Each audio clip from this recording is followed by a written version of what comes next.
walang patid ang GMA Kapuso Foundation sa paghahatid ng tulong.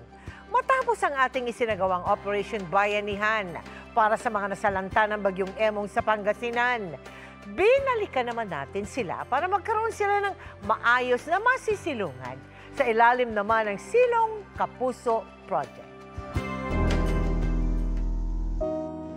Maraming residente sa Bani sa Pangasinan ang halos walang masilungan matapos manalasa ang Bagyong Emong nitong Hulyo. Kabilang dyan si Estrelita na ating nakilala sa isinagawa nating Operation Bayanihan sa lugar. Mag-isa na lang sa buhay si Estrelita, tila gumuho daw ang kanyang mundo nang masira ang kanyang naipundar na bahay sa pamamagitan ng pagsasaka. Pagtapos ng harvest ng palay, pupunta ako doon sa hardware, magda-down ako hanggang nabuo ko yung isang buong bahay.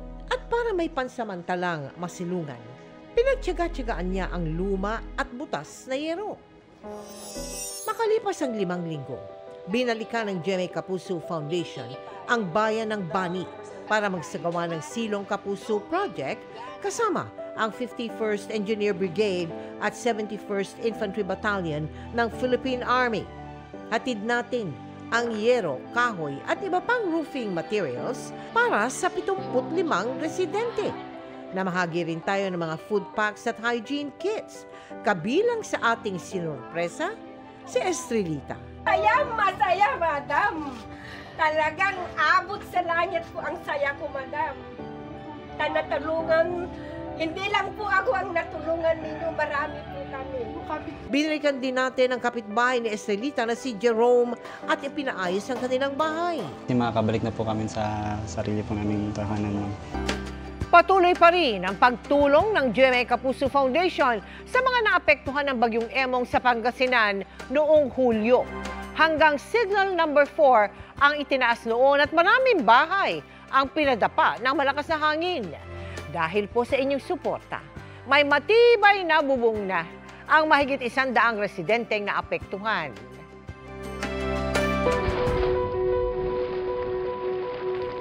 Sa mga natatanging rock formation na hugis payong, tinawag na Home of the Umbrella Rocks ang bayan ng Agno sa Pangasinan. Kung ang payong ay nagsisilbing pananggalang sa ulan at init, kasalungat naman ito ng sitwasyon ng mga residente noong nagdaang Bagyong Emong. Ang single mother na si Nomi, wala nang maayos na masisilungan. Ano po, nung palakas pa yung ulan, hangin po, na po kami sa kabilang bahay. Kinaumagahan po, kita namin ganito na po yung itsura ng bahay po, pagsakta pa yung bubong. Sa bayan naman ng Anda, nasira ang bahay na mag-inang Mercy at Grace. Pinadapa ng malakas na hangin ng kusina ni Mercy. Yung kusina din po namin na totally po na nag-collapse. Lahat ng mga gamit po, mga damit, pumasok po kasi yung tubig, ulan, kaya nangababasa po.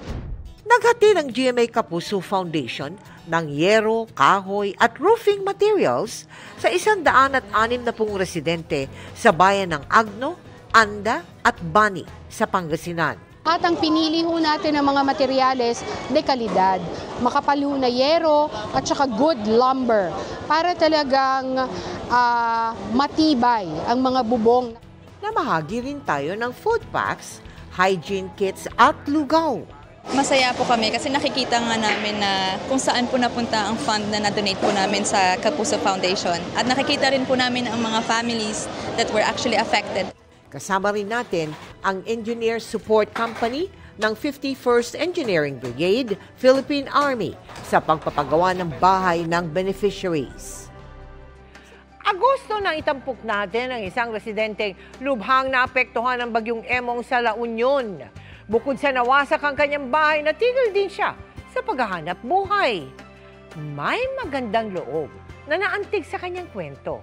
Kaya naman binalikan siya ng GMA Kapuso Foundation para sa handog nating sorpresa.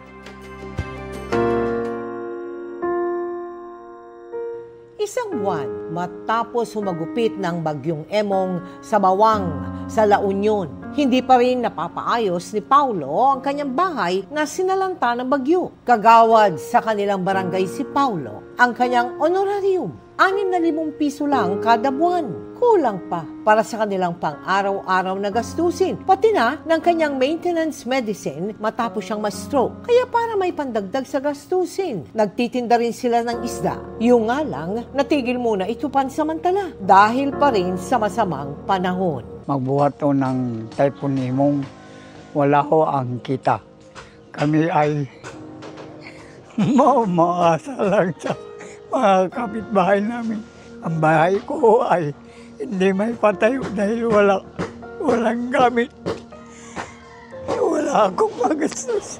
Kaya hiling niyang mapagawa sana ang kanilang bahay na siya namang nakarating kay Colonel Jesus Ostrea, Chief ng Nursing Division ng PNP Health Service. Itong donation po para dun sa nasalanta po ng bagyo, maski pa paano makakatulong po ito sa kanilang pagbangon. Binalikan natin si Paulo, dala ang mga construction materials. Makalipas ang ilang oras, may maayos nang masisilungan ang mag-asawang si Paulo at Erlinda. Yung binigay na tulong ng isang donor, bumili tayo ng mga yero, corrugated sheets, then nagbigay din tayo ng mga good lumber at saka marine plywood para dun sa kanyang dingding. Maraming salamat po sa inyo, Jamie. Sir Austria, sa inyo lang ako nakakita ng tao na ganyan lang kagandang kapuso. Sa mga nais makiisa sa aming mga projects, maaari po kayong magdeposito sa aming mga bank account o magpadala sa Cebuana Luwalier. Pwede ring online via GCash, Shopee, Lazada at Globe Rewards.